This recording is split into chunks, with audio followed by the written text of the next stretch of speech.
Teddy, it's a Friday. Just because the NBA is stopping and slowing down for their All-Star Premier weekend doesn't mean we're going to stop here. Last night on the hardwood, Teddy, some historical facts going down. Russell Westbrook, yet another triple-double, 44, 14, and 11. But if you back the Oklahoma City squad last night, you came up with the L, but he does pass Gary Payton, their all-time scoring leader between the franchises, but the Sonics and Oklahoma City. A historic night, Teddy, but hey, doesn't matter to us gamblers unless you cash that ticket.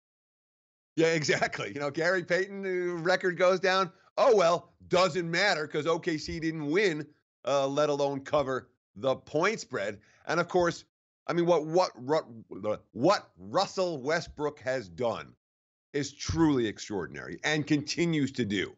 Russell Westbrook as dangerous as any player in the NBA, clearly 44, 14, and 11 last night.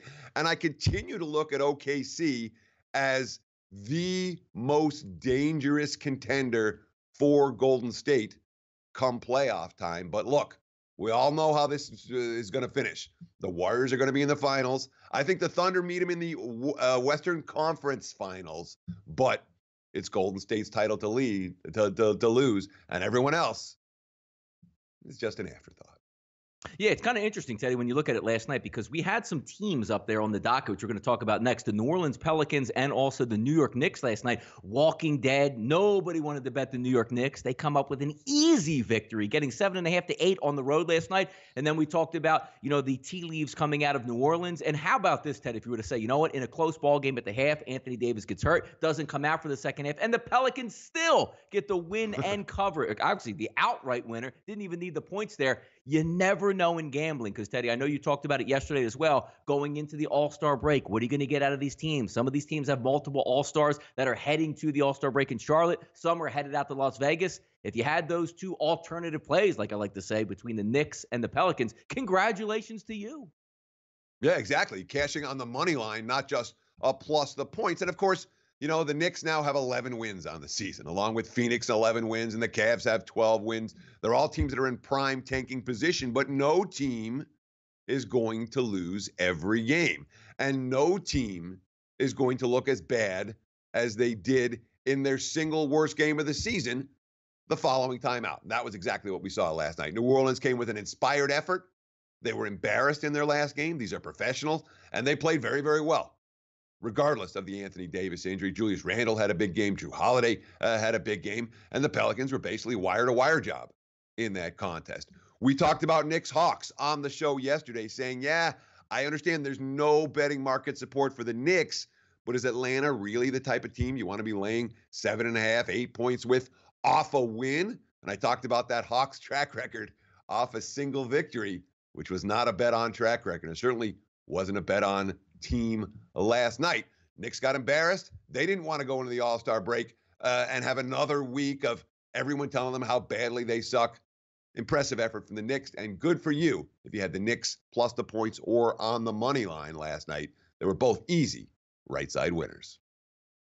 Teddy, the story never gets old here, and it's dragging on long, and I just wanted to end here. Manny Machado, Bryce Harper, when are they going to go? A week and a half before the Super Bowl on that betting show, I asked Teddy a question and said, when do you think these guys will possibly sign? And right off the bat, Teddy said, not till after the Super Bowl. And we're still sitting here in mid-February, and the tea leaves from around the league, from beat writers and front office guys saying, don't be surprised if this doesn't last till at least mid-March, which means a week, maybe 2 weeks from opening day here. Manny Machado's current odds, let's just say he does go to the Padres, sitting at 10,000 to 1 right now. They did sneak in a secondary visit with him to check and see, hey, you ready to make your move? You ready to get after it yet? Not seeing anything moving just yet, Teddy. Could we really see a mid-March signing between both of these two guys, the two top-level free agents on the market? Although we have to note this. It's not 10,000 to 1. It's 100 to 1, which Correct, reads yes, as plus 10,000. Plus right? 10,000, yes. Yeah, exactly. Correct. So, 100 to 1 on the Padres right now to win the title. They don't offer the 1,000 to 1s anymore because they got burned. And they got burned by the 500 to 1s, and they got burned by the 300 to 1s.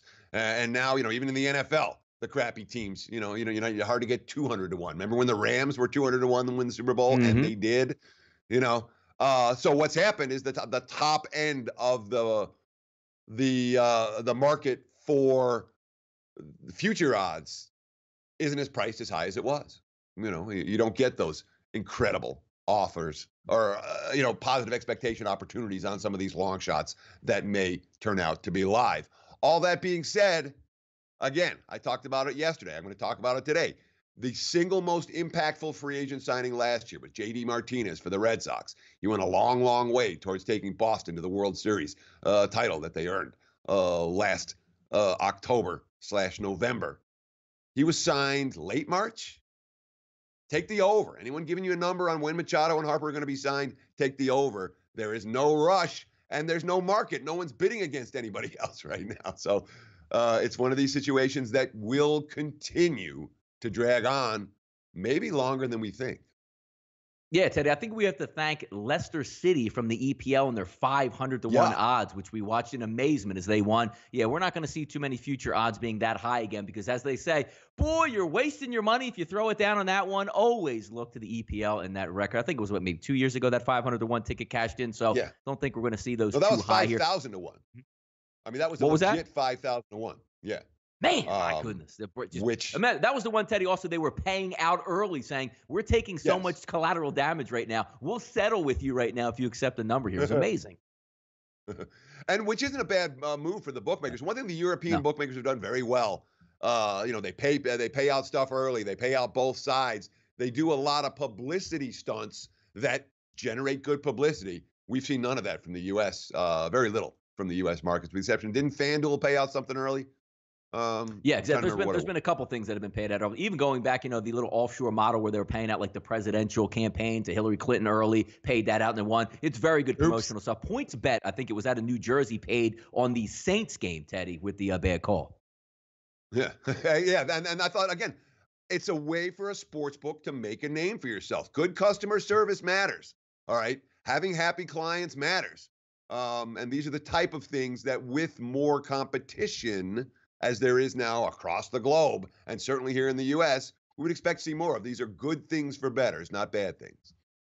Teddy, we're going to get into overline movers in just a few moments here, but again, we can't stress this enough. Getting the right number long-term, you're going to win more than you lose on these games. Last night, if you had Houston, we talked about on the show, opening up 7.5, going to 8, 8.5 in some markets, and oh no, Teddy, 71-63 final, depending on where you're sitting. You were either tearing tickets or popping the cork on your champagne. And it's one of those games that say, no, 15-point lead with 15 to go. Hey, 10-point lead with 7 seconds to go. Coach screams on the sideline, Teddy, don't foul anybody. Open jumper goes down. Nobody really cares, on the bench or whatever. But gamblers cared about that late jumper going down. Oh, they cared a whole lot about that late jumper going down. The difference, of course, between Houston winning by 8 or winning by 10.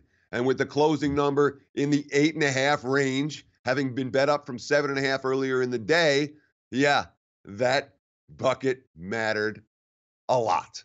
Unfortunately, if you're on the wrong side of it, it hurt. But the one thing we can say, and this is something that Sportsbook Review is really good at, track the odds, know where to get the best of the number in any given day. If you lost backing Houston last night, you can't blame anyone but yourself. It's your fault and you lost that bet. You should have pushed or won. You're capable of doing it. All you need is more outs and the ability to shop around for lines. I encourage you to take advantage of the SBR odds page to know where the markets are moving and how best to take advantage of them. Absolutely. And on Twitter, give us a follow also at SBR Sports Picks. If you're subscribed to the YouTube channel, congratulations. You got the notification and you're watching me and Teddy right now here. If you haven't done so yet, push that little red button there. Push us up to over 55,000 subscribers here on the channel. And it helps keep the lights on here and brings this content directly to you each and every day.